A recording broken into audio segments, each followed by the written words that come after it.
നമസ്കാരം. പുതിയ വീഡിയോയിലേക്ക് എല്ലാവർക്കും സ്വാഗതം. നമ്മുടെ ബിഗ് ബോസിൻ്റെ 5ാം ദിവസത്തെ വിശേഷങ്ങൾ കേൾക്കാം നമുക്ക്. നമ്മുടെ ഈ ബിഗ് ബോസ് പല സ്ഥലങ്ങളിൽ നിന്നായി പല ആൾക്കാരെയും കൊണ്ടുവന്ന് അതിൻ്റെ ഉള്ളിൽ ഒരു വലിയൊരു വീട്ടിൽ പൂട്ടിയിട്ടിട്ടുണ്ട്. അവിടെ ചാടറ കുരങ്ങ, അങ്ങടി ചാടറ, ഇങ്ങടി ചാടറ എന്ന് പറഞ്ഞിട്ട് പല കളികളും കൊടുക്കുന്നുണ്ട്. ഇവരൊക്കെ പല കളികളും കളിക്കുന്നുണ്ട്. തൊട്ട് കിട്ടും. അതിന് വേണ്ടിയിട്ടാണ് ഇവരെന്ത് കളി കളിക്കാനും ഇവരും തയ്യാറാണ്. ബിഗ് ബോസ് പറയണ അതേപോലെ തന്നെ അവർ അംഗീകരിക്കാനും തയ്യാറാണ്. അപ്പോൾ ഇവർ ഇന്ന് കളിച്ച കളികൾ എന്തൊക്കെയാണെന്ന് നമുക്കൊന്നും അറിയണ്ടേ. അതിന് നമുക്ക് എത്രയും പെട്ടെന്ന് നമുക്ക് റിവ്യൂ തുടങ്ങാം. ഇന്നത്തെ വിഷയം എന്താണെന്ന് വെച്ചിട്ടുണ്ടെങ്കിൽ അപ്പാനി അതുപോലെ തന്നെ അനു ഇവർ ജയിലിൽ പോയിരിക്കുക.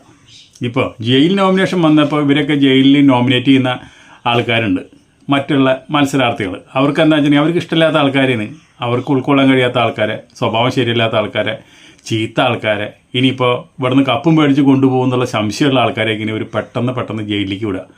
ഇത്രയും ദിവസമെങ്കിലും ഇവർക്ക് കൂടെ സമാധാനമായിട്ട് ഇരിക്കാമല്ലോ എന്ന് വിചാരിച്ചിട്ട്. അതുപോലെയാണ് ഇവർ രണ്ടുപേരെ ജയിലിലേക്ക് നോമിനേഷൻ ചെയ്തത്. പക്ഷേ എന്ത് ചെയ്യാം, അനുവിന് വലിയ എതിർപ്പും ജയിലിൽ പോയി മറ്റുള്ളവരൊക്കെ നോമിനേറ്റ് ചെയ്തതിന് വലിയ പ്രശ്നങ്ങളൊന്നും പറഞ്ഞില്ല. പക്ഷേ അപ്പാനി എന്താണെന്ന് വെച്ചിട്ടുണ്ടെങ്കിൽ അപ്പാനിക്ക് ആകെ പിരിപൊട്ടിയിരിക്കുക. അപ്പാനി ആദ്യമായിട്ട് അവൻ്റെ വിചാരം അവൻ വലിയ സെലിബ്രിറ്റിയാണ്, അവൻ മോഹൻലാലിൻ്റെ താഴെ നിൽക്കുന്ന ആളൊക്കെയാണെന്ന് മൂപ്പര് വിചാരം. മോഹൻലാലിൻ്റെ കൂടെ ഒരു പടത്തിൽ അഭിനയിച്ചിട്ടുണ്ട്. ആ പടത്തിൽ എൻ്റെ അമ്മരെ ജിമിക്കി കമ്മൽ എൻ്റെ അച്ഛൻ കട്ടുകൊണ്ടിട്ട് പോയി എന്ന് പറഞ്ഞൊരു പാട്ടൊക്കെ ഇല്ല, അത് ഇവനാണ് ഈ പാടുന്നത്. ആ പടം 8 നിലയിൽ പൊട്ടി. ഇവരൊക്കെയുള്ള ഇവന് എങ്ങനെ പടം വിജയിക്കുക, മോഹൻലാലിക്ക് ഉണ്ടായിരുന്നൊരു പടമാണ്.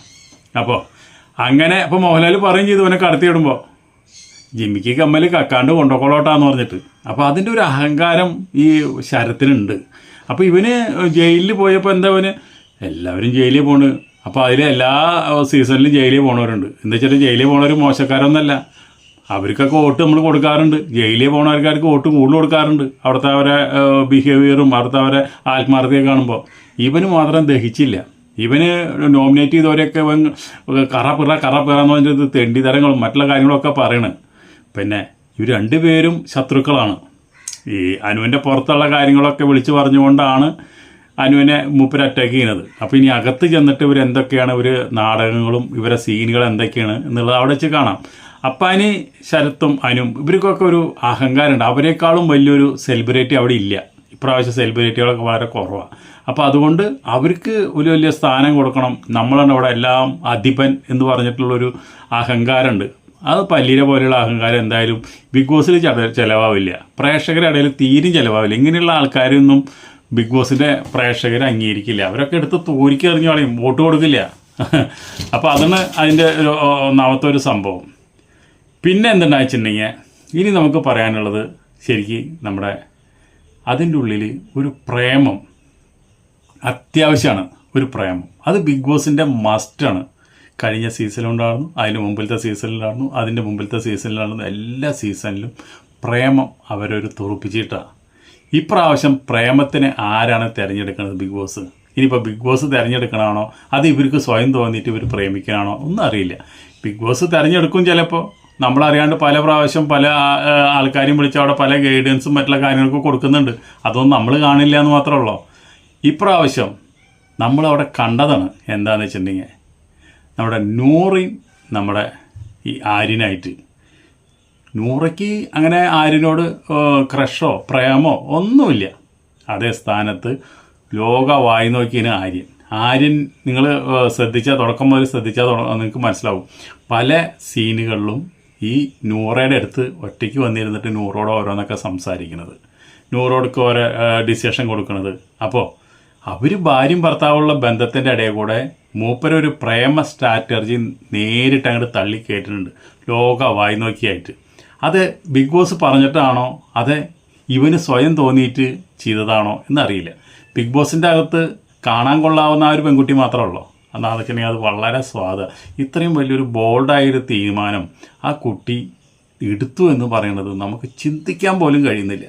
ഇത്രയും ചെറുപ്പത്തിൽ നല്ല സുന്ദരന്മാരെ കല്യാണം കഴിക്കാവുന്ന ആ കുട്ടി അതൊന്നും വേണ്ടാന്ന് വെച്ച് ഇവർ തമ്മിലുള്ള ആ പ്രണയം, അവരെ കല്യാണം, അവരെ ഭാര്യയും ഭർത്താവുള്ള ജീവിതം സമൂഹത്തിന് മുമ്പിൽ ഒരു ചോദിച്ചതിനം തന്നെയാണ്. ഇനി അവരാ ബന്ധം പൊളിക്കാനാണോ ബിഗ് ബോസ് ആരിനെ അങ്ങോട്ട് തള്ളി വിട്ട എന്നുള്ള കാര്യത്തിൽ ഒരു വലിയൊരു സംശയമുണ്ട് എനിക്ക്.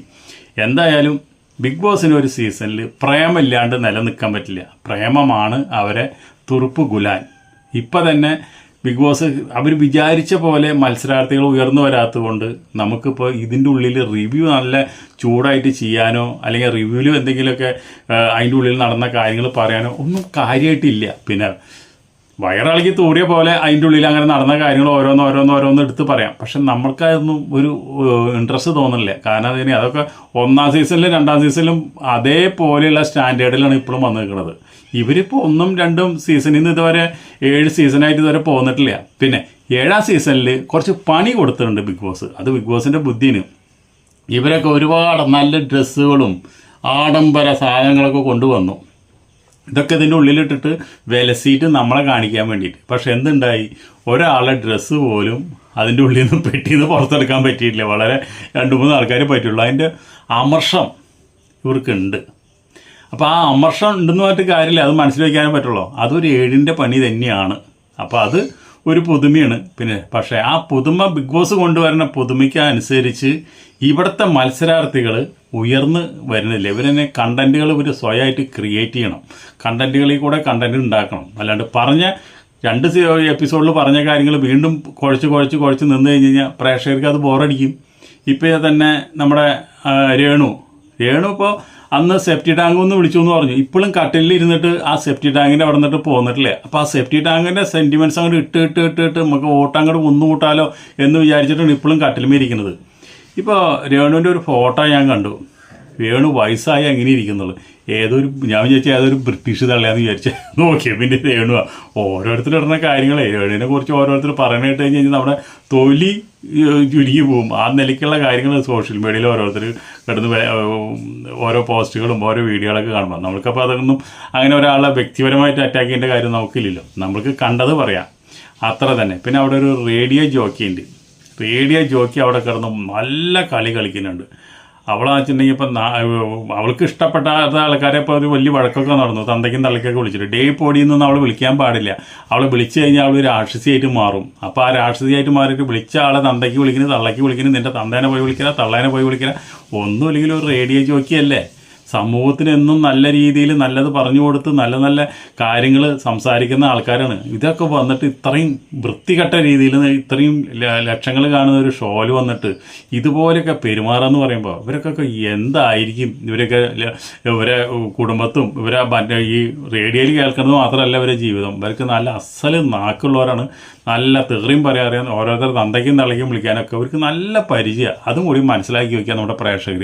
എന്നിട്ട് വേണം ഇവർക്കൊക്കെ വോട്ട് ചെയ്യാൻ. ഇപ്പോഴത്തെ കണ്ടീഷനിൽ നിങ്ങൾക്ക് വോട്ട് ചെയ്യാൻ പറ്റിയൊരു മത്സരാർത്ഥി അവിടെ ഇല്ല. ഇനി പൊന്തി വരണം. അല്ലാണ്ട് നമുക്കിപ്പോൾ റിവ്യൂ ചെയ്യാനായിട്ട് പോലും നമുക്ക് അതിൻ്റെ ഉള്ളിൽ നിന്ന് കണ്ടൻറ്റ് കിട്ടുന്നില്ല. ഇവരൊക്കെ ഇപ്പോൾ നമ്മുടെ ആതിരയും നമ്മുടെ നൂറിയായാലും അവരേതായുള്ള സ്പേസിൽ അവരവിടെ ചെന്നിരിക്കുന്നത്. അവരുള്ളിലേക്ക് അവർ വേറെ ആൾക്കാരെ കാര്യങ്ങൾ അന്വേഷിക്കുന്നില്ല. അവർ വലിയ പ്രശ്നങ്ങളുണ്ടാകുമ്പോൾ അവർ അതിൽ ഇടപെടുന്നില്ല. അവർ 2 നല്ല മര്യാദ കുട്ടികളായിട്ട് അവിടെ ഇരിക്കുന്നു. അത്ര തന്നെ. അതുപോലെ തന്നെ സേഫായിട്ട് അവിടെ ഇരിക്കുന്ന പല ആൾക്കാരും ഉണ്ട്. അവരൊന്നും ഇറങ്ങി കളിക്കുന്നില്ല. ഇറങ്ങി കളിച്ച് അതിൻ്റെ റിയാക്ഷൻ വരുമ്പോഴാണല്ലോ പ്രേക്ഷകർക്ക് ഒരു ഇൻട്രസ്റ്റ് വരുള്ളൂ ബിഗ് ബോസിൽ. അപ്പോൾ അതുപോലെ ഇൻട്രസ്റ്റ് കുറവാണ്. എന്തായാലും ഇപ്പോൾ ഈ ഇത്രയും എപ്പിസോഡുകൾ പോയിട്ട് പ്രേക്ഷകരെ ഒരു ചർച്ചയ്ക്ക് കൊണ്ടുവരാനുള്ള എപ്പിസോഡ് ഇതുവരെ ആയിട്ടില്ല. അതാവും. ദിവസങ്ങൾ കഴിയും തോറും ബിഗ് ബോസിൽ നമ്മൾ പലതും കാണാനിരിക്കുന്നുള്ളൂ. അതിനുള്ള സ്ട്രാറ്റജിയൊക്കെ ഓരോരുത്തരുടെ കയ്യിലുണ്ട്. നമുക്ക് പ്രതീക്ഷിക്കാം.